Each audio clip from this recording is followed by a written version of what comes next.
ॐ अज्ञानतिमिरन्धस्य ज्ञानञ्जनशलाखया चक्षुरुन्मिलितं येन तस्मै श्रीगुरवे नमः। नमो ॐ विष्णुपादाय कृष्णपृष्ठाय भूतले श्रीमते भक्तिवेदान्त स्वामिनिति नामिने। नमस्ते सारस्वते देवे गौरवाणी प्रचारिणे निर्विशेषा शून्यवादी पाश्चात्यदेशतारिणे। जय श्री कृष्ण चैतन्य प्रभु नित्यानंद श्री अद्वैत गदाधर श्रीवासदि गौरभक्तवृंद। हरे कृष्णा कृष्ण कृष्ण हरे हरे, हरे राम राम राम हरे हरे। श्री कृष्ण बलराम की, गौर निकाय की जय, लक्ष्मी नरसिंहदेव भगवान की जय। So these are the verses spoken by the four Kumaras in the glorification of the Supreme Lord. So here they are pointing out four very important attributes of the Supreme Lord. One is Tavatah Sanatano Dharmo. The Supreme Lord, He is the origin of Sanatana Dharma. Sanatana Dharma is not man-made dharma. It is not made by human beings. The origin of Sanatana Dharma comes from the Supreme Lord. So this is the first thing Kumaras are saying. Tavataha Sanatana Dharmo. And then second thing they are pointing out, as it is also said in the Bhagavad Gita, Rakshate Tanubhis Tava. Tanubhis means in his multi-manifestations, incarnations, the Lord Rakshate, He protects dharma. This Sanatana Dharma is given protection by the Supreme Lord. Then, third thing, Dharmasya Paramo Guhyo. All different Vedic rituals, actually, the most confidential part of all of them is to reach the Supreme Personality of Godhead, to love the Supreme Personality of Godhead. All dharmas factually should lead to this final goal, to this ultimate goal, the Supreme Personality of Godhead. This is the third thing they are saying. Fourth, they are saying, Nirvikaro Bhavan. The Supreme Lord, He is inexhaustible. There is no deterioration in the Supreme Lord. There is no change in the personality of Godhead. In His personality, there is no vikara, nirvikaro. So, these are the four things which the Kumaras are pointing out about the attributes of the Supreme Lord. So, as we know,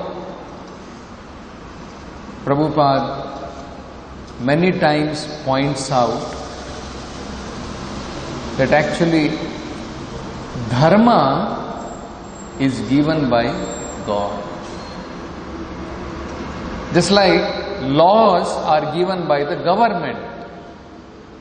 We don't manufacture laws. From tomorrow, if we start thinking, government has given a law,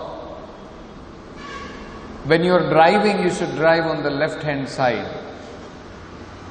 And if we manufacture a law, no, not on the left-hand side, we will drive on the right-hand side. It is not applicable. Just like the laws are given by the state or the country, it is not manufactured by us. Similarly, dharma, the natural laws, the real laws, they cannot be man-made, they cannot be manufactured. They are given by the Supreme Lord Himself. So, this is very important understanding. Prabhupada explains what is this understanding of laws. See, laws means the orders of the Supreme Lord. It's an arrangement of the Supreme Lord. If we abide by that arrangement as given by the Lord, we will benefit materially and spiritually. While we are conditioned, we have some material requirements, we have material necessities to keep the body and the soul together. And if we follow the laws given by the Lord, the arrangements of the Lord, then very easily, without any problem, we will be able to maintain this body, and at the same time, we will progress in our spiritual life.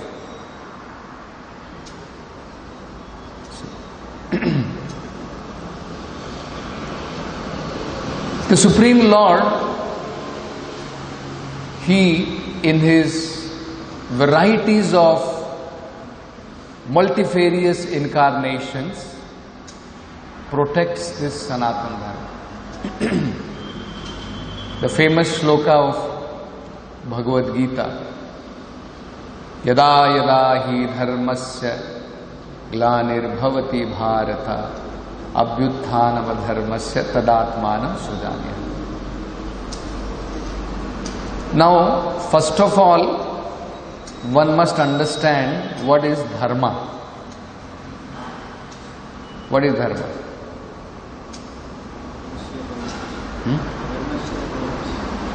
Dharmasya hi apavargasya. Okay. What does it mean?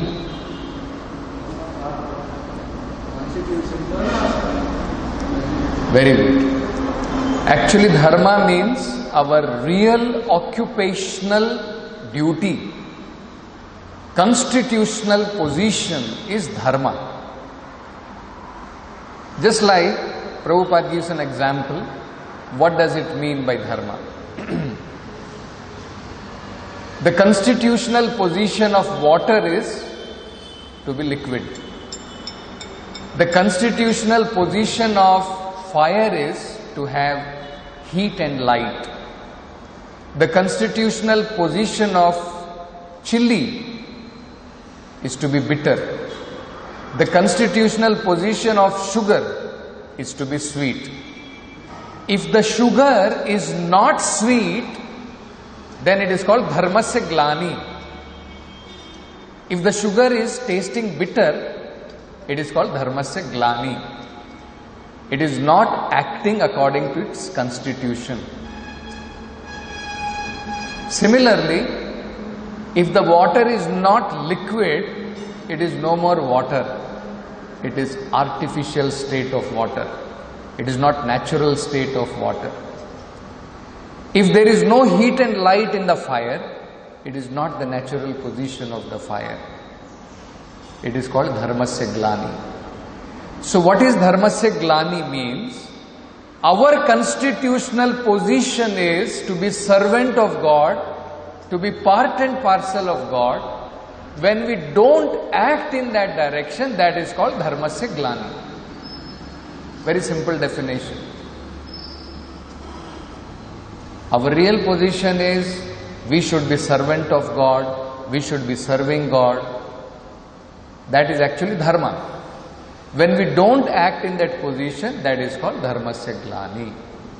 So in order to rectify that, the Supreme Lord comes as incarnation, the Lord personally comes, the Lord sends His authorized devotees so that this dharmasya glani can be rectified.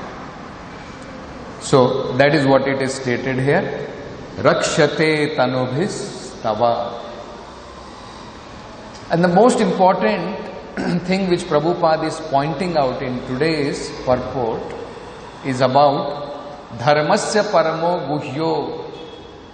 The Supreme Lord is the final destination from all dharmas. Prabhupada says, the statement in this verse, dharmasya paramo guhyo, refers to the most confidential part of all religious principles. There are so many religious principles given, but the most confidential part, the most essential part, which is called as saram, essence of all religious principles, is the Supreme Personality of Godhead. Just like to give you an example. Now, every living entity has got their own swadharma. Say for example, Brahmana has a dharma of patan, patan, yajan, yajan, dana, pratigraha. Kshatriya has a particular dharma. Vaishya has a particular dharma. Brahmachari has a particular dharma. Grahastha has his dharma. Sannyasi has his dharma. Vanaprastha has his dharma. These are called occupational duties according to varna and ashrama, according to our social status or spiritual status. So different dharmas are there. Let us say somebody is following all the principles of varnashrama. Brahmachari is following all the principles of brahmacharya. Brahmana is following all the principles of brahmana. Shamo, damo, tapo, shocham. Right? We heard about that in the previous class. After following all of them, if he does not come to the conclusion of surrendering to the Supreme Lord, then whatever he has done is simply a waste of time. All the dharma he has followed of Brahmana, all the dharma he has followed of Brahmacharya, or whatever, is simply a useless waste of time. This is very clearly stated in both Bhagavad Gita and Srimad Bhagavatam. Bhagavad Gita, actually Prabhupada analyzes very nicely. Bhagavad Gita can be divided into three parts. There are first 6 chapters, middle 6 chapters, and then final 6 chapters. See, it's very simple. Just like in a book, how the book starts. The book starts with introduction, explanation, conclusion. Right? This is how exactly Bhagavad Gita is divided. First there is introduction of devotional service. In the first 6 chapters is the introduction of devotional service. That's why you find in the end of 6th chapter, Krishna talks about devotional service. Even when he is talking about Dhyana Yoga. 6th chapter actually describes Dhyana Yoga. But Krishna talks about the importance of devotional service. Which is that verse? Where Krishna concludes Dhyana Yoga. Yoginam api sarvesham madgatah antaratmana shraddhavan bhajate yumam samay yukta tamo mataha.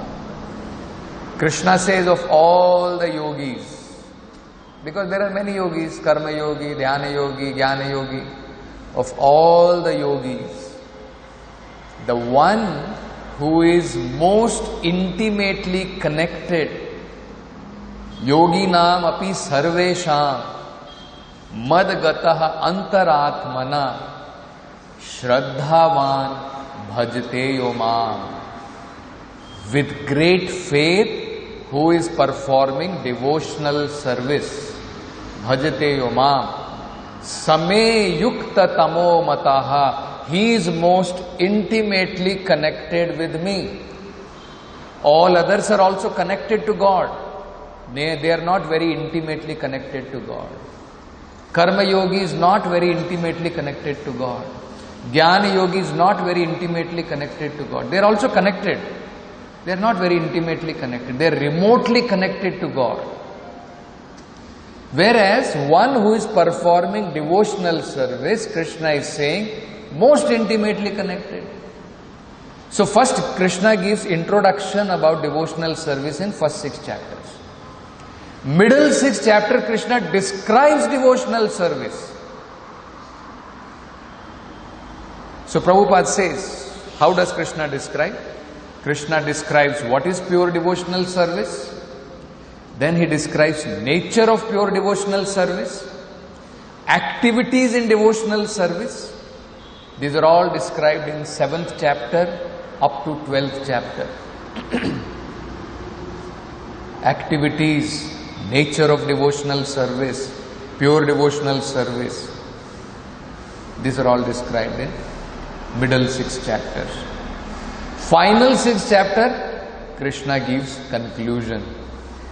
Introduction, description, conclusion. Last 6th chapter, Krishna gives conclusion. And in the final chapter, final 18th chapter, just in the last shlokas, again Krishna repeats the same information, which he repeated in the middle. In the 9th chapter, Krishna said, Arjuna, I am going to give you most confidential knowledge. Rajvidya Rajaguhyam Pavitram Yetam Uttamam. What is that most confidential knowledge? Manmana Bhava, Madbhakto, Madhyaji, Mam Namaskuru. Right? And finally, again in the 18th chapter, again Krishna is concluding. In the 18th chapter, again Krishna describes many other things. Krishna described knowledge. Krishna describes renunciation. Krishna describes, this is all in the last 6 chapters. Material nature, transcendental nature, and devotional service. And then finally, conclusion is given again in the last chapter, 18th chapter. Just near to the end of Bhagavad Gita, Krishna once again says, Arjuna, I am going to give you most confidential knowledge. Till now, whatever I have given, more confidential than all of them I am going to give you. Most confidential. Paramam Guhyam, Krishna says. And then again Krishna repeats the same verse in a different way.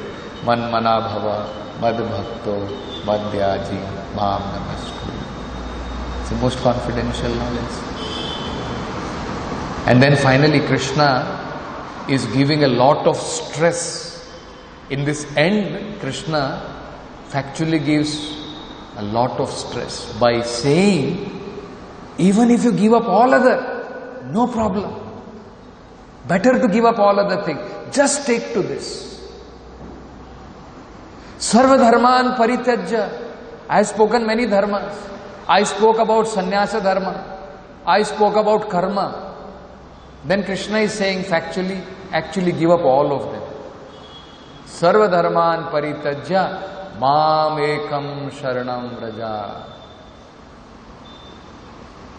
And Krishna is even saying, even if you are thinking, if I give up my own swadharma, I am a brahmachari, I am a sannyasi, I am a brahmana. If I give up brahmana dharma and I simply surrender to Krishna, then I'll have to suffer sinful reactions. Krishna is saying, Ma Shucha, don't worry. Aham tvam sarve papebhyo mokshashyami. Even if you are thinking you will get some reactions, I will wipe out all of them. Do not worry. This is the assurance of the Lord. Krishna is saying. So that is why Prabhupada is saying, actually, Bhagavad Gita is a science of devotional service. Where is the question that people can take out any other meaning from Bhagavad Gita? Where is the question Bhagavad Gita is preaching impersonalism? There is no question of that at all. It's very simple. Prabhupada says, Bhagavad Gita is discussed between whom? It is not discussed between some impersonal Brahman and some Jnani. Then you can take out conclusion of some impersonal Brahman from that. Bhagavad Gita is discussed between Bhagavan, the personality of Godhead, and Bhakta. So devotional service is the conclusion. Devotional service is what is discussed. When two businessmen are discussing, they are going to discuss business. Two politicians are discussing, they will discuss politics. Two housewives are discussing, they will discuss household matter. When Bhagavan and Bhakta are discussing, they will not discuss any other thing than devotional service. Bhakti. Bhagavan, Bhakta will discuss bhakti. And actually that is how it is. Introduction, then description and conclusion. That is how Bhagavad Gita is actually.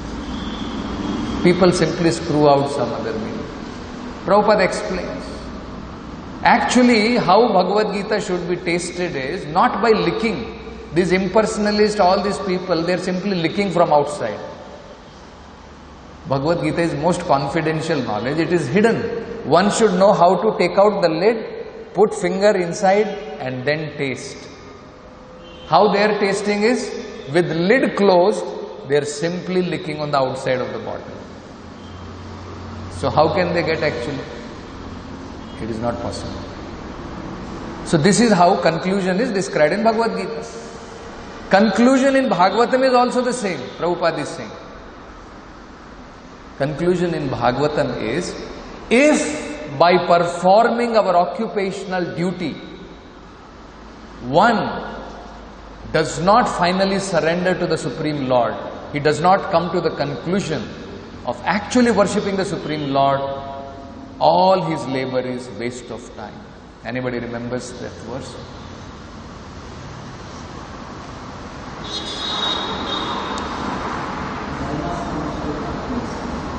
Vishwatsena kathasuyaha nautpadyate ratim yadi shrama evahi kevalam. All dharma you follow, very nicely you follow everything, but if you don't, by following your dharma, if devotional service to the Lord, if that is not aroused by that, then it is simply a labor, it's a simply waste of time. So Prabhupada is saying, this is the most confidential knowledge in executing religious principle.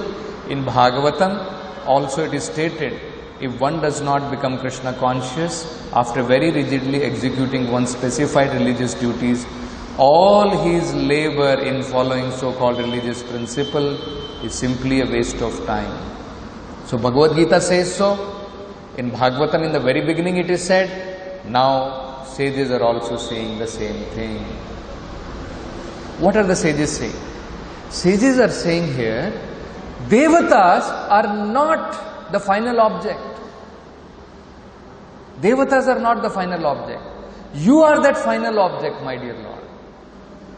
So Prabhupada is saying, this is what these four great sages are wanting to conclude here. What are they saying? Here also, the sages confirm the statement of the Supreme Lord. Not the demigod is the ultimate goal of religious principle. Why? Why Prabhupada is pointing out this? Because there are people who say like this. They say it does not matter. Okay, you are worshipping Vishnu, you are Krishna Bhakta, somebody is Devi Bhakta, somebody is Ishvara Bhakta, somebody is Ganpati Bhakta. And finally, what does it matter? All path leads to the same goal. It is like saying, any path you take, you will reach railway station of Hubli. What nonsense it is, actually. How it is possible? There are prescribed paths. Only if you take those paths, you will reach Hubli railway station. Suppose if you take path towards Londa, you will go towards Delhi. You will not reach Hubli railway station. Isn't it?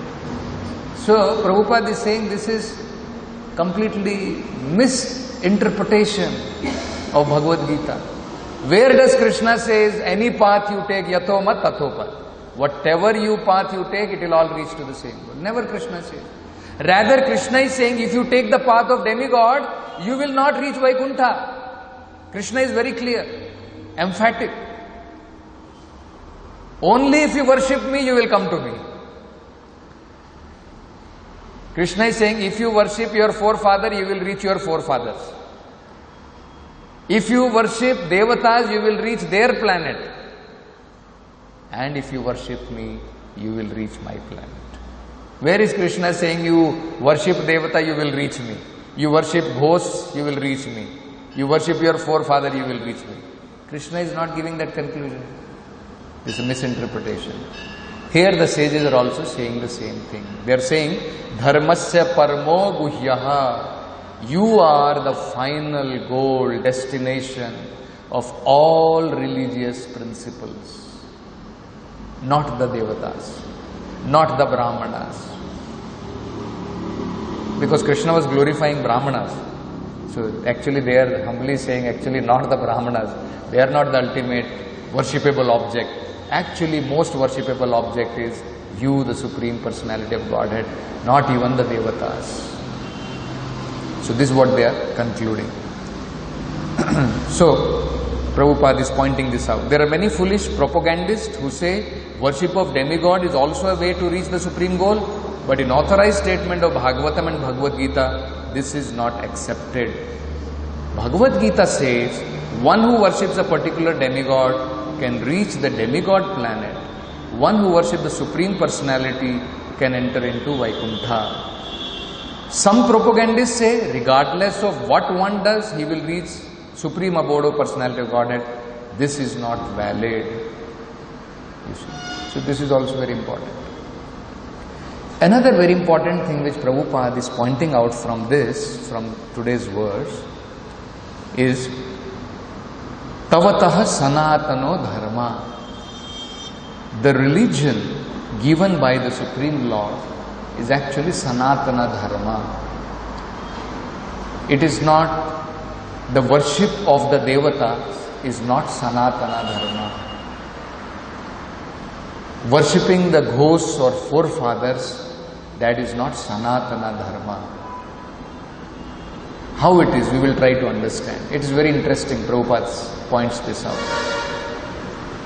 Actually, every living entity is Sanatana. The Supreme Lord is Sanatana. The Supreme Abode of the Lord is also Sanatana. Supreme Lord is Sanatana. We are Sanatana. The Supreme Abode of the Lord is also Sanatana.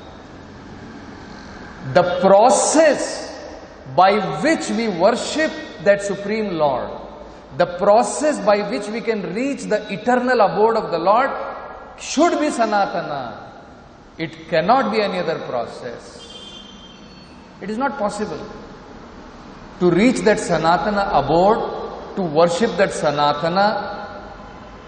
It is not possible by any other method. It is only possible by Sanatana Dharma. And that is devotional service to the Lord. So this is Prabhupada is pointing out. The Lord is eternal. The Lord's servant is eternal. The Lord's abode is also eternal. They are all described here as Sanatana. And therefore, result of Sanatana practice will also be Sanatana. That means result of devotional service is not some temporary benefit. Result of devotional service is Sanatana. Eternal benefit. That is why Krishna is saying in Bhagavad Gita, give up all other things, just take to this. And that's why we find very clearly Krishna criticizes demigod worshippers because their results are temporary.